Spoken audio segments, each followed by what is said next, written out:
So what's up mga ka-action? Muli naman po tayo nagbabalik sa ating panibagong video, panibagong reaction. Miguel shoutout po sa lahat natin ng mga viewers Luzon, Visayas at Mindanao all over the world.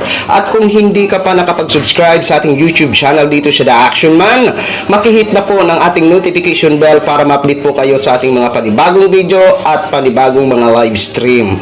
Okay? So ito, magre-react lang ho tayo dito sa naging pahayag ni Panelo ho mga ka-action, na mukhang hindi siya naniniwala sa naging pahayag ni Police Brigadier General Jean Fajardo ng tagapagsalita ng PNP ho mga ka-action, mga kakamping. Abay, nahilo talaga ako dito kung paano ko ba kahit ilang beses ko na inisip-isip, parang hindi talaga ako maniwala sa sinabi ni Panelo. Hello. Sa sinabi ni Attorney Panelo mga ka-action, mga kakamping.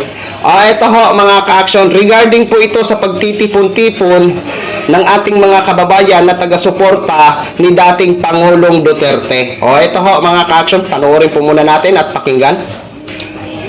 Yes, tuloy natin. Meron po itong katanungan dahil inilabas po ng tagapagsalita ng Philippine National Police na nasa 60,000 lamang daw po ang lahat ng nakiisa sa pagbati po ng ating former president. Okay, yon. Sabi ni yung report di umano ni Police Brigadier General Jean Fajardo is nasa 60,000 lang ang bumati sa pag-celebrate ng ika-80 birthday ni ni dating Pangulong Duterte. Ito na ho ang kanyang sagot. Nagkamali lang siguro ng sulat kasi ibig sabihin 60 milyon sa buong mundo at sa Pilipinas ang nagsama-sama at nagtipon sa pagdiriwang kay Pangulong Duterte sa kanyang ika-80 na kaarawan at nanindigan para sa bayan at sinalungat ang ginawang pagmaltrato sa kanya, ang ginawang illegal na pag-aresto sa kanya, illegal na pagdetini sa kanya, illegal na pagkidnap, at lalong-lalo na ang pagsuko ng pamahalaan ng soberentiya ng bansa. Hindi 60,000 ho ang ibig niya sabihin, nagkamali lang. 60 million ho ang gusto niya sabihin. Ayan, 60 billion po. Ayan mga kababayan, napakalino dahil sa Davao pa lang, crowd pa lang, attorney, ay parang di na mahulugang karayom. Sa sobrang dami. Isipin mo, yan dami niyan, 50,000. Nakikita ko sa screen, hindi niya sa screen. So, yan. Yan, napakalinaw. So, hindi may Ayan hindi naniniwala si Panelo sa naging sinabi ni Police Brigadier Jean Fajardo. Di ba? Di ko alam kung report ba talaga yan ni Police Brigadier General Jean Fajardo ng PNP ho mga ka-action. Okay, wag natin i-debunk ang kung talagang hindi man tayo sure kung report po yan ni Police Brigadier General Jean Fajardo, no? Hindi natin pag-usapan yan yung sinasabing 60,000. Okay, pag-usapan natin ang 60 million na sinabi ni Attorney Panelo. Yung nakikita nyo po sa screen, birthday po yan ng 28, sa Davao po yan, okay? Yung parang hindi maluglagan ng karayom, okay?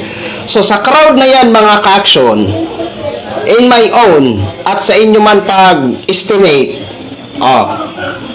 may estimate nyo kaya yan 1 milyon? Kahit ako ho, hindi ko rin masasabi na 1 milyon yan di ba? Hindi ko masasabi.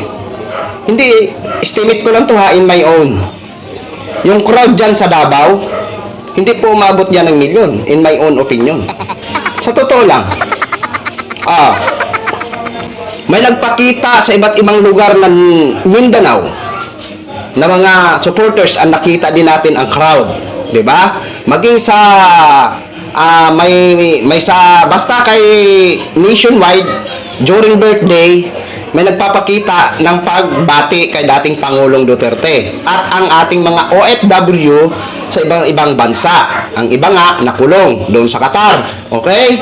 So, sa dahig naman nakikita ho natin estimated ho natin siguro doon sa dahig. Hindi ko alam kung umabot ba yun ng 5,000. Di ba? Pero dito na lang ang usapan natin sa 60 million na sinabi ni Attorney Panelo. Okay? Maniwala ba kayo na 60 million talaga ang nagpakita o nagbati kay dating Pangulong Duterte noong 28? Noong March 28? Abay, nakakakilabot ho yan. Di ba? Parang sinabi mo na, majority ang Pilipino na maka-Duterte? Hila? Ilan ba ang population natin sa Pilipinas? Mahigit 100 million. So, ibig sabihin pala, ang natira. Paano na yung mga supporters ng Isko? Supporters ng Kakamping? Supporters ng Marcos? So, ibig sabihin, mas marami talaga ang nagmamahal kay dating Pangulong Duterte. 60 million? Oh my God! Pakitaan niyo po kami ng datos o bilang na record. Para paniwalaan mo namin ang 60 million, Attorney Panelo. Grabe naman 60 million, Attorney Panelo. Ay. Pwede sabihin nila, siguro mga 3 million. Noong 28, March 28. Kung sabihin nyo mga 3 million, mas maniwala pa ako. Kasi nakikita ko mas iba't ibang lugar talaga ang mga crowd. Pero yung 60 million, ito in my own opinion ko lang ha, hindi po ako nagdi-debunk. Kung pahayag man talaga yan ni Police Brigadier General Jen Pardo ng PNP, hindi ko po sinasalungat yan ha. Dito tayo sa 60 million na sinasabi ni Attorney Panelo. Okay? Kasi ang hirap naman kasi paniwalaan, isipin mo 60 million. Nakakatawa. Pambihira ka naman, Attorney Panelo. Ano yan? Pang-aasar lang?